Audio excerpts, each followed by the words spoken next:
तुम्हारी जिंदगी की कथा ऐसी खतरनाक कथा है, कुछ पूछो मत।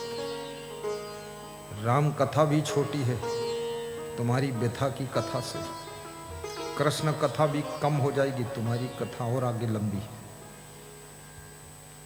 जिंदगी में सबके पास व्यथा की कथा भरी हुई है, और मैं ऐसी कथा सुनाता हूं कि कथा तुम्हारे अंदर प्रवेश कर जाए और तुम्हारे भीतर जो व्यथा बैठी है वो निकलकर बाहर हो जाए। ऐसी कथा सुनाता हूं। कुछ राम की चौपाइयों से टेबलेट ले लेता हूं, कुछ गीता के श्लोक के कैप्सूल ले लेता हूं, और कुछ कबीर के इंजेक्शन लगा देता हूं, और कुछ उपनिषद के मंत्रों के चूरन चटनी बांट कर दे देता हूं, कुछ वेद मंत्र भी लगा देता हूं, और कुछ अपना अलग से मिक्स कर देता हूं। उसके बाद फिक्स नहीं करता हूं, मिक्स ही सुनाता हूं। इसलिए कभी रामायण में चला जाता हूं, कभी गीता में। हम एक ग्रंथ से नहीं सुनाते हैं, और ग्रंथ लेकर बैठते भी नहीं, क्योंकि ग्रंथ में हम फंस जाते हैं। फिर उसमें जो लिखा वही बोलना पड़ेगा, और हम वो बोलना चाहिए जो ग्रंथ में नहीं लिखा, हम वो बोलना चाहते हैं। हमको ग्रंथ से क्या लेना देना है? हमको तो आपके मानसिक ग्रंथि से लेना देना है। आपकी मन की ग्रंथि को खोलना है। वो चाहे ग्रंथ से खुले, चाहे सदग्रंथ से खुले, और चाहे गुरु की स्पेशल वाणी से खुले। मन में जो गांठ बनी हुई है, जो आपके मन को पीड़ा दे रही है, उस गांठ को खोल देना है, वही काम करना है। ग्रंथ पंथ सब जगत के बात बतावत तीन, संत हृदय मन में दया तन सेवा में लीन। यही बात बताते हैं। संतों को हृदय में बसा लो, दिल में दया रखो, तो शरीर को सेवा में डुबा दो। सेवक बनकर जियो। एह सेवक का नित्य भाव रहे, गुरु भक्ति मिले, गुरु भक्ति मिले। यह सेवक का नित्य भाव रहे, गुरु भक्ति मिले, गुरु भक्ति मिले। जो संस्कृत सिंधु को नावे आहे, गुरु भक्ति मिले, गुरु भक्ति मिले। जो संस्कृत सिंधु गाइए गाइए नाम है, गुरु भक्ति मिले, गुरु भक्ति मिले। यह सेवक का नित्य भाव रहे, गुरु भक्ति मिले, गुरु भक्ति मिले। यह सेवक का नित्य भाव रहे, गुरु भक्ति मिले, गुरु भक्ति मिले। बहुत बड़ी चीज है भक्ति। एक धन है। मातृभक्ति, पितृभक्ति, भ्रातृभक्ति, कुटुंब भक्ति, ग्राम भक्ति, गौ भक्ति, देशभक्ति, राष्ट्रभक्ति, विश्व भक्ति, गुरु भक्ति। ये भक्ति का समुद्र जैसा विस्तार है। जब निष्काम भाव से तुम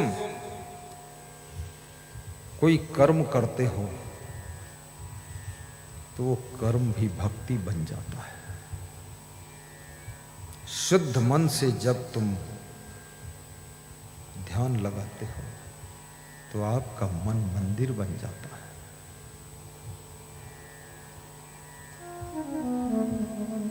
उन्नति का साधन सेवा है, जिससे ही आत्म शुद्धि होती है।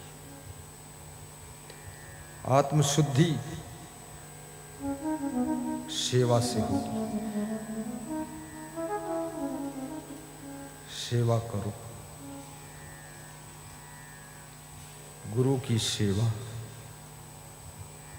माँ की सेवा, पिता की सेवा, परिवार कुटुंब की सेवा, अपने बच्चों की सेवा, ग्राम सेवा, प्रदेश की सेवा, देश की सेवा, गौ सेवा, सेवा का फल कभी निष्फल नहीं होता है। गौ सेवा से भी उन्नति होती है, गुरु सेवा से बहुत उन्नति होती है, ज्ञान भी मिलता है। तन मन धन बुद्धि वाणी से गुरु की सेवा करो।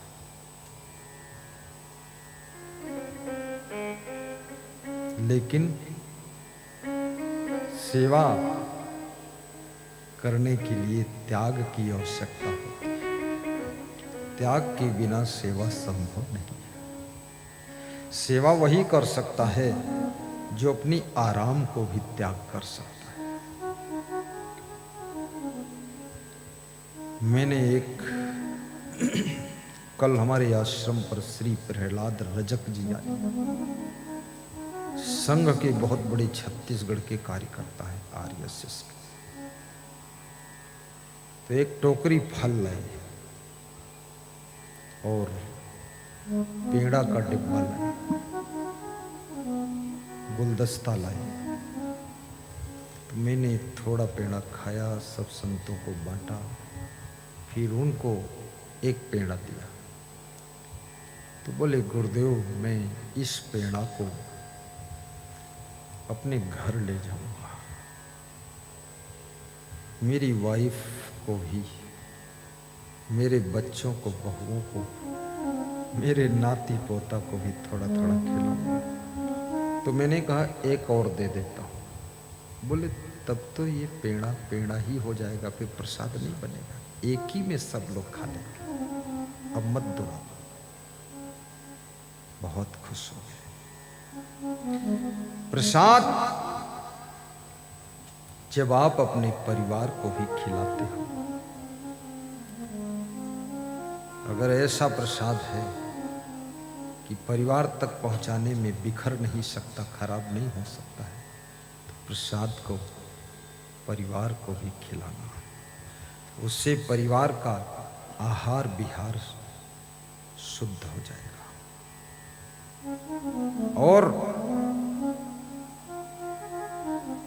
प्रसाद यदि संभव हो पड़ोसियों को भी थोड़ा बांट देना, उससे पड़ोसियों के मन का मैल भी धुल जाएगा, उनका प्रेम भी प्रकट हो जाएगा कि प्रसाद दिया।